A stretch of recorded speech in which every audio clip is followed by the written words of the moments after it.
شہید تم سے یہ کہہ رہے ہیں لہو ہمارا بھلا نہ دینا۔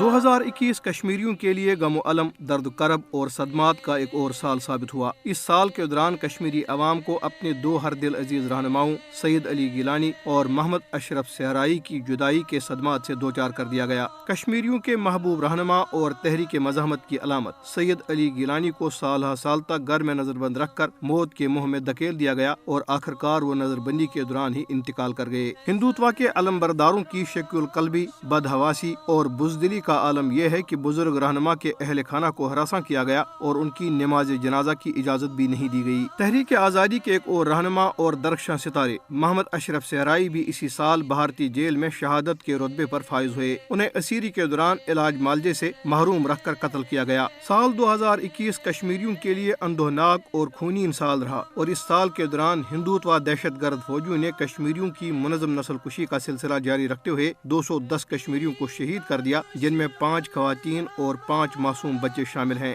شہید کیے گئے معصوم شہریوں میں سے 65 کو دوران حراست جعلی مقابلوں میں شہید کیا گیا۔ بھارتی دہشت گرد فوجیوں نے کشمیریوں کا معاشی اور اقتصادی قتل جاری رکھتے ہوئے سینکڑوں مکانوں، دکانوں اور دیگر تعمیرات کو گن پاؤڈر چھڑک کر، گولہ باری کے ذریعے یا پھر آگ لگا کر خاکستر کر دیا۔ سفاک فوجیوں نے 2021 کے دوران پرامن احتجاجی مظاہرین پر طاقت کے وحشیانہ استعمال کے نتیجے میں 500 سے زائد شہریوں کو زخمی کر دیا، جبکہ حریت رہنماؤں، انسانی حقوق کے کارکنوں، عام شہریوں اور کم سن لڑکوں سمیت 3000 سے زائد افراد کو گرفتار کیا گیا، جن میں بیشتر پر پبلک سیفٹی ایکٹ اور غیر قانونی سرگرمیوں سے متعلق کالا قانون UAPA لاگو کیا گیا۔ یہاں یہ بات قابل ذکر ہے کہ آج بھی مقبوضہ کشمیر اور بھارت کی جیلوں میں 4000 سے زائد کشمیری پابند سلاسل ہیں۔ مسلم دشمنی میں پاگل ہندوتوا انتظامیہ نے اس عرصے کے دوران مساجد خصوصاً جامعہ مسجد سری نگر کی ناکہ بندی جاری رکھتے ہوئے 45 ہفتوں تک لوگوں کو نماز جمعہ ادا کرنے سے محروم رکھا اور یہ سلسلہ آج بھی جاری ہے۔ اس کے علاوہ مسلمانوں کی محرم الحرام اور عید میلاد کی تقریبات پر بھی پابندی عائد ہے۔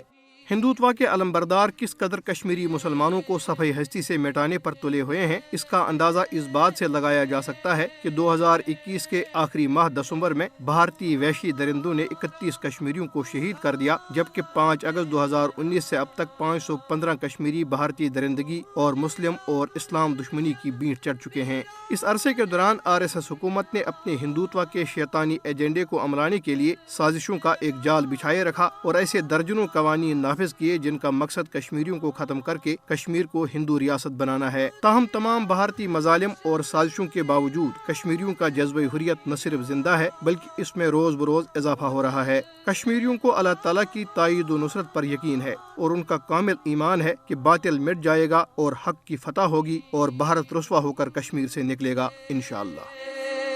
یہ کہہ رہے